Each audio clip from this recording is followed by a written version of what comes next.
I just told our guys, take chances, be aggressive, try to project the player as much as you can into the future. It was a very difficult thing to get to the big leagues, but I found that once I got to the big leagues, it was even more difficult to stay. To get back on track career-wise, I needed to leave Kansas City.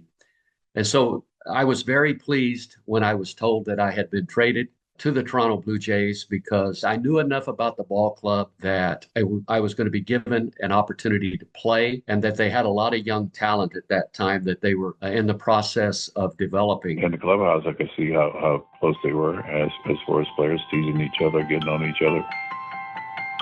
In this episode, we'll meet some of the 1985 Blue Jays roster and learn about their unique path to becoming part of the organization. For Jays fans today, they might be getting a bit tired of hearing about players choosing not to sign with the franchise for plenty of reasons.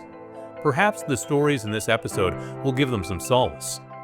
In 1985, the roster was made up of players, many of them burgeoning stars, who in most cases had no qualms about suiting up for the Jays. I'm Sam Charles. This is OK Blue Jays, the emergence of a franchise. 9 years in the league, and now the best in the toughest division in the game. Toronto. Tuning in on Toronto, Blue Jay observers visualize a pennant. There's a drive to George Bell. He's got to come in. He's there. He's got it. The Blue Jays have won it. The Jays. The Toronto Blue Jays have opened the most important series in their 9-year history. Playing the Kansas City Royals to see which team goes on to the World Series. Some 40,000 fans at Exhibition Stadium in Toronto are ready. One win from the World Series and the first non-American team to play in the Fall Classic. Opponent. Okay, Blue Jays. Let's play ball. This is episode 2, The Roster. After a number of losing seasons, the Jays seemed to be turning a corner in the early 80s. In doing so, their mindsets seemed to be changing as well. I don't know if it was a cultural shift.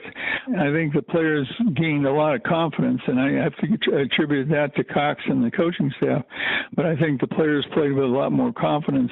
It was pretty difficult in the first few years, losing 100 games, to keep everybody, upbeat in those situations. But when you win a few games and you get into the win in the 80s and 80 games, 90 games, you get a little more confident and you really believe that you belong there. A few years prior to the arrival of Bobby Cox, Pat Gillick and his scouts made 2 picks in the expansion draft that would come to impact that 1985 team. Jim Clancy and Ernie Whitt were selected by the Jays in the expansion draft. Here's Ernie Whitt, who was selected from the Boston Red Sox organization. After the call-up in 76, the expansion draft started. In November, I was taken by the Toronto Blue Jays. At the time, I thought, and I still feel that that was a great opportunity for me because, again, there was no Carlton Fisk in front of me, and I had a chance to possibly further my career as a baseball player with the Blue Jays. Ernie Whitt was familiar with Canada, having grown up in Detroit. Well, I definitely knew about Canada as it being so close. I think it was Bob Elliott that put that I grew up in the suburbs of Windsor. I was that close to Canada. I was very familiar with Toronto because I was a big hockey fan, and I really enjoyed watching the Maple Leafs play every Saturday night because we got CBC on out of the Windsor, and I was able to watch hockey or the Maple Leafs play every Saturday night. So that was my familiarity with the city of Toronto. As far as baseball and going there, I felt it was an opportunity for me. As an expansion team, the expectation is you're not going to win for the first 2 years, but it's sure a lot of fun playing in the big league. So I felt it as a great opportunity for me. The franchise was in its infancy, and as a result, Whitt had to report to Houston's AAA affiliate because the Jays didn't have one. It was definitely different. I was sent there with Garth Orge and myself, Charleston, West Virginia, and that was in 77, spring of 77. So that was after our first spring training in Dunedin. We were sent out to, well, first we were sent to Cocoa Beach, where the Astros had their spring training site, Cocoa Beach, Florida. Went there, and we were there probably a week, I think, at the most, not long, because we stayed with them for a while. And we started the season in West Virginia, and I think it was about a month into the season, I was called back up to the big leagues, and Rick Cerrone was sent down to the minor leagues. So we just exchanged positions. That was in May of 77, I believe. Much like his experience in the Boston Red Sox system, where he started his professional career, Whitt struggled to find a spot on the big league roster. I was drafted out of a junior college in Michigan by the Boston Red Sox. I really didn't know that they were scouting me at the time. I thought that I would always sign and play with the Tigers after growing up here in the Detroit area. But I got to learn the Red Sox system real well. It was a great organization. And there was one issue that was in front of me, and it was an all-star catcher by the name of Carlton Fisk. In September of 76, I was called up to the big leagues after spending, I think, like 4 seasons in the minor leagues. Despite some impressive spring training and minor league performances over his first couple of years with the Jays, Whitt kept finding himself going back and forth between the minors and the major leagues. I think it was in 79. We were playing the Cardinals, and they had a team that just ran all the time. Had a real good day. I have to interrupt Ernie for a second. That really good day included a home run and throwing out 5 base runners trying to steal. After the day, we got back. I was called into the manager's office, and he told me that they were sending me down to the minor leagues, that I need more work on throwing out people, and I just said it was Roy Hartsfield. I said, Roy, you must have fell asleep during the game because you didn't see what I did today. I don't think he liked that too much, but I was a little upset with the way that it was approached and how he said that to me. And so, needless to say, I was frustrated at that point in time because I felt that I had earned the opportunity to make the roster going north.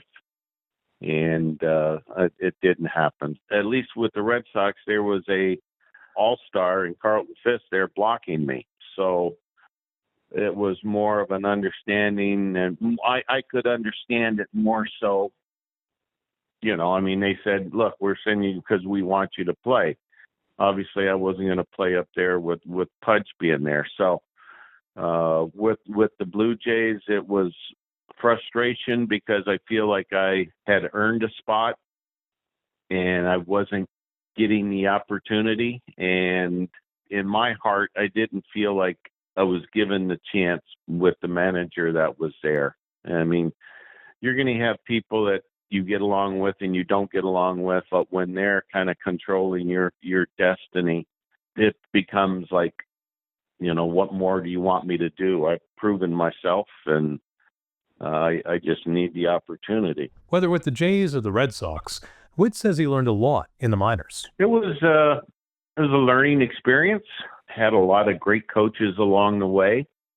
I felt very fortunate with the Red Sox organization. I had a guy by the name of Sam Mealy who managed the Twins, I think, at one time, and he kind of took me under his wing. He liked my swing, and he kind of protected me a little bit. If I'm not mistaken, I was taken, I know I was taken from Detroit, and then I go to Williamsport, Pennsylvania, where was my first start in professional ball.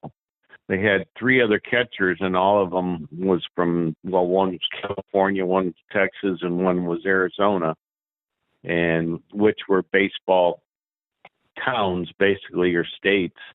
And here's a guy from Michigan, cold weather, you play, maybe 16 games a year, where they're playing 50 to 60 games.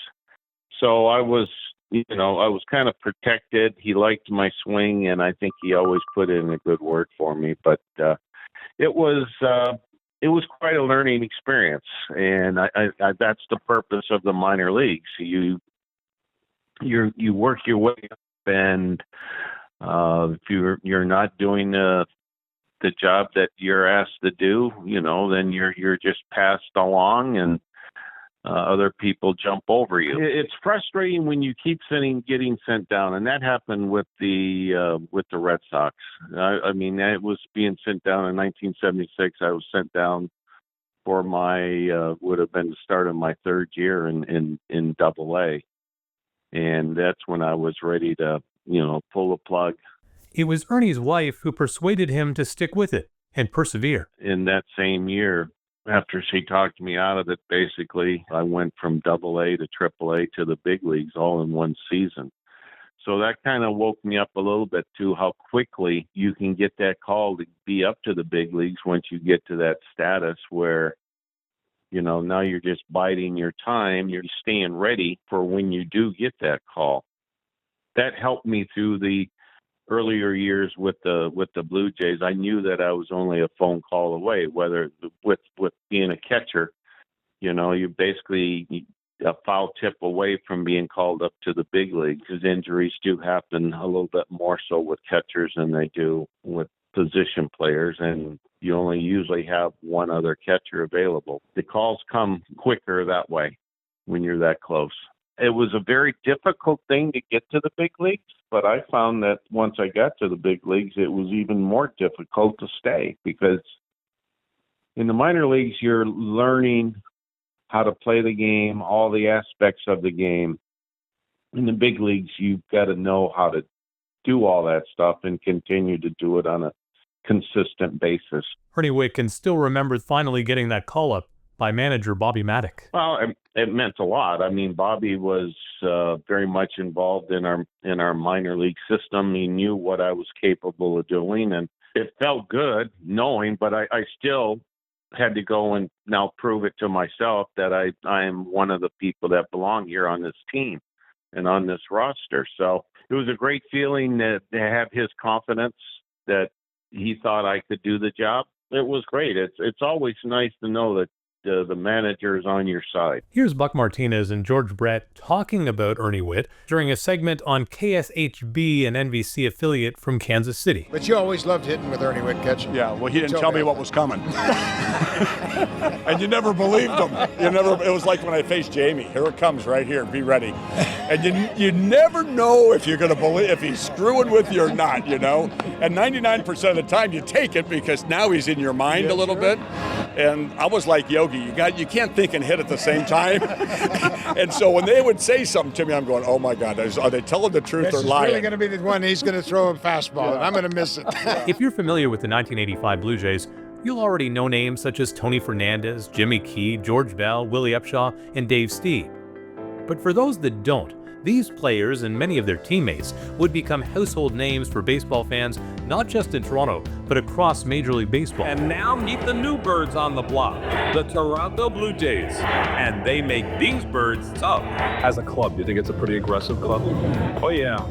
We got a couple guys, Cito, we got a power, and we got a good bullpen, we got a good starting pitching, and I think everybody can go in this ball club. How each got to the Jays is fascinating in itself.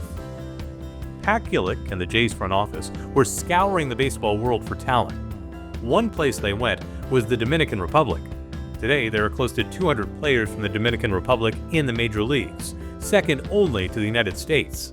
But back in the 80s, that number was far smaller. The three most competitive clubs that we ran into was Pittsburgh, the Giants, and L.A.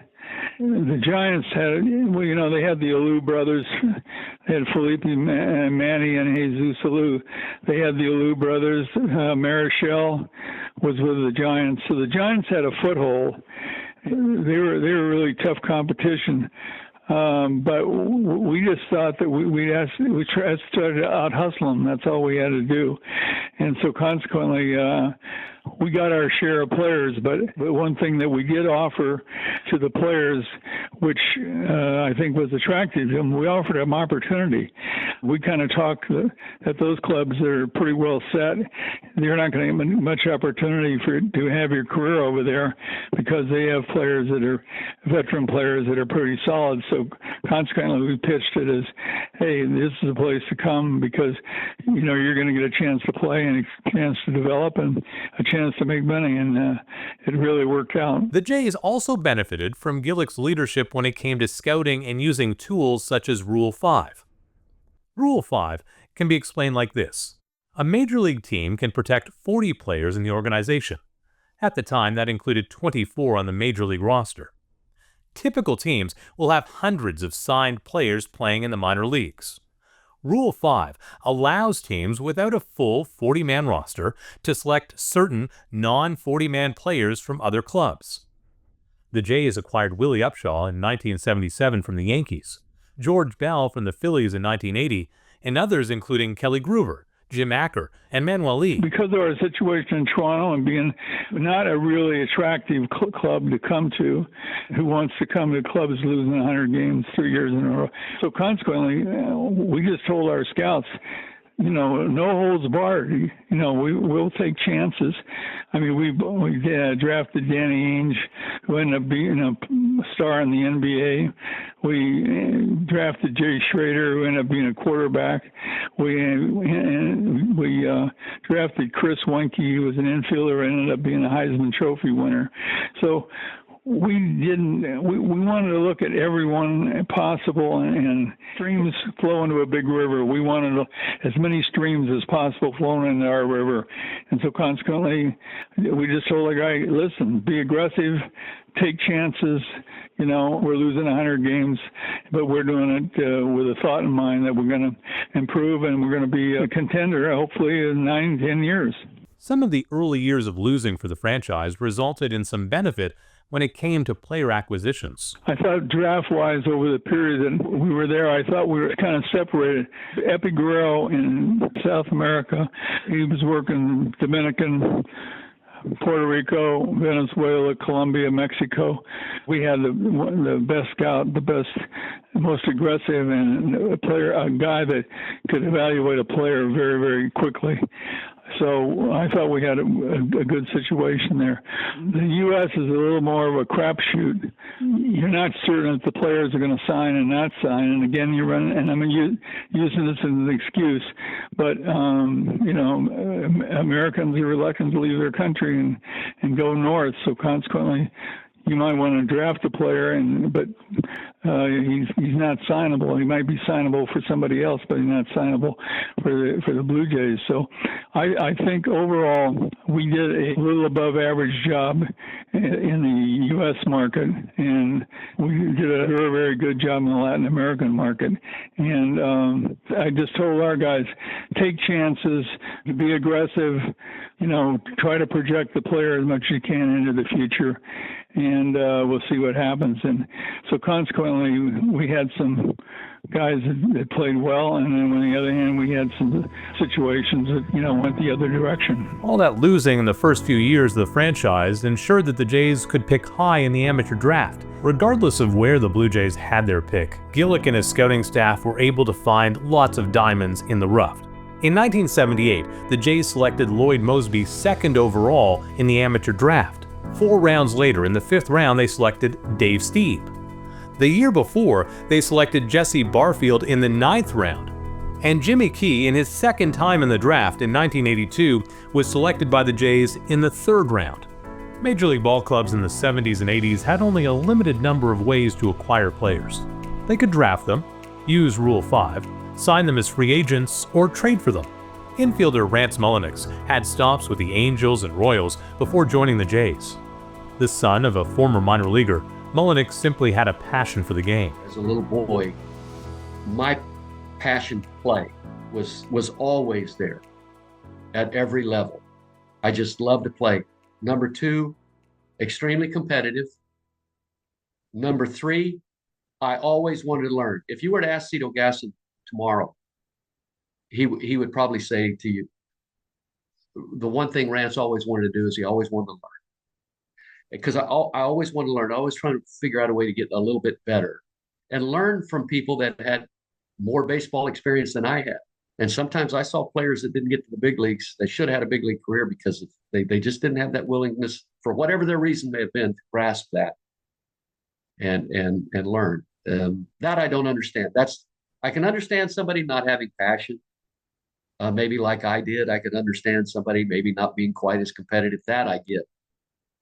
But the willingness to not make a change when you need to just never made a lot of sense to me. So those three things are what pushed me every day.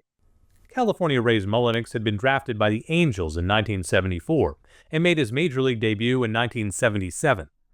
A few injuries hampered his advancement in the organization, and he would be traded to the Royals in 1979. Eventually, the Royals would trade him to the Jays. I had asked to be traded because I had spent 2 years in Kansas City and had less than a total of 100 at-bats in 2 years. So I knew that for me to have any opportunity to get back on track career-wise, I needed to leave Kansas City.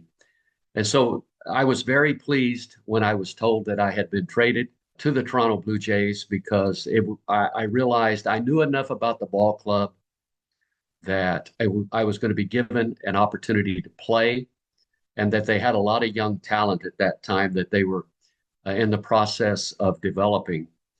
I had obviously on a number of occasions already been to Toronto as an opposing player with the Angels and, of course, with Kansas City. So I had experienced the city, knew it was a beautiful place, and I was very excited to be going to Toronto and having the opportunity to play. So I was just looking forward to getting to Toronto, getting a place to stay, kind of get settled in and get rolling with the season. The Jays' success in 1985 wasn't just because of its offense. The team had one of the best rotations in baseball, led by Dave Stieb, who led the American League in ERA at 2.48, including pitching 26 consecutive scoreless innings that season. The rest of the rotation included Doyle Alexander, Jimmy Key, Jim Clancy, Luis Leal, and Tom Filler. Ernie Whitt shared the catching duties for much of the season with Buck Martinez.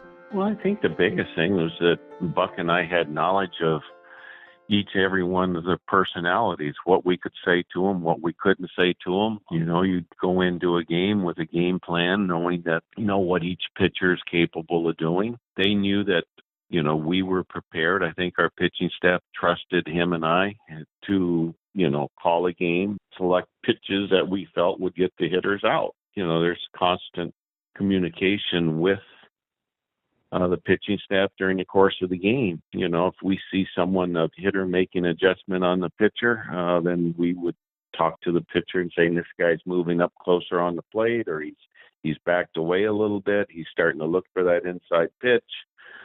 So it's just constant communication. I think that's the biggest thing, is that is knowing what your pitcher is capable of doing in certain situations, getting that key pitch and executing it, getting that hitter out. I mean, again, you could call the pitches that you want, but if the pitcher doesn't execute them, then they're going to get hit. So it was a great relationship that both Buck and I had with all the pitchers, because they knew that we wanted the best for them. The pitching staff found their groove, but also had a unique dynamic. We had Steve, of course, we had Clancy. By that time, Jimmy Key had been moved into the starting rotation. We had Doyle Alexander. So basically, with the exception of Jimmy, because in '84 he had basically pitched out of the bullpen, now they'd put him in the starting role. And Jimmy really already had he had his hands around how to pitch. He really understood how to pitch, and that obviously is demonstrated by the career that he had. So there really wasn't a lot of mentoring with the pitching staff, because a number of them, they'd been around for a number of years and had already had success at the major league level. I think if Doyle or any other pitcher would have sat around and maybe what they would probably talk about was, hey, how did you pitch hitter so-and-so? I've had trouble with him in the past. What do? You seem to be able to get him out pretty consistently. Those types of things, more than anything that would have to do with mechanics or preparation, maybe prior to starting a ball game. And maybe sometimes during the course of the game, sometimes a pitcher will pick something up, and pitcher come back to the dugout and he say, hey, this is where I see you struggling a little bit, and that might involve something mechanical that they could tweak very quickly and correct. Things like that. But as far as saying there was one guy that was the veteran on the pitching staff that had a tremendous amount of influence over the rest of the staff, I didn't see that. Somebody else probably would have a different opinion, but they'd all been around too long at that point. In this series, we'll have one more player we'll be highlighting. We're going to wait until next week to make the call to the bullpen. Throughout the early 80s, the Blue Jays were a team on the rise. Mind you, if you're losing 100 games out of 162, it's tough to get much worse. This town has really gotten behind baseball. They're really excited. They know that this could be the year for the Blue Jays, and they've been very patient and very understanding, and now they're enjoying some of the success the ball club's having. The Jays were beginning to gel, and folks around Major League Baseball were taking notice.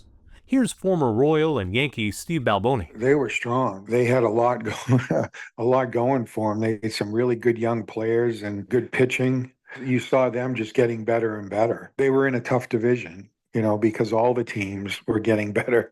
Every year the Yankees would do something to get better. Unfortunately for them, they were in a really tough division. And having it just be the East and the West probably made it even tougher for them. Because there were that many more teams. Next time on OK Blue Jays, the emergence of a franchise.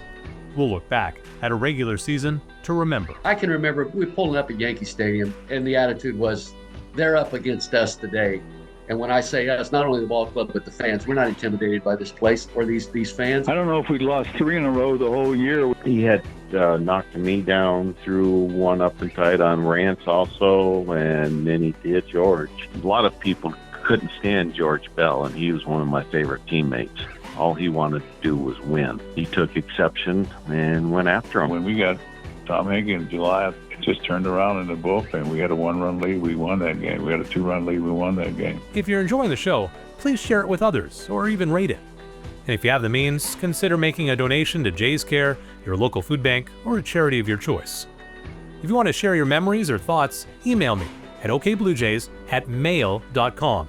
That's okbluejays@mail.com. I'm Sam Charles. Thanks for listening.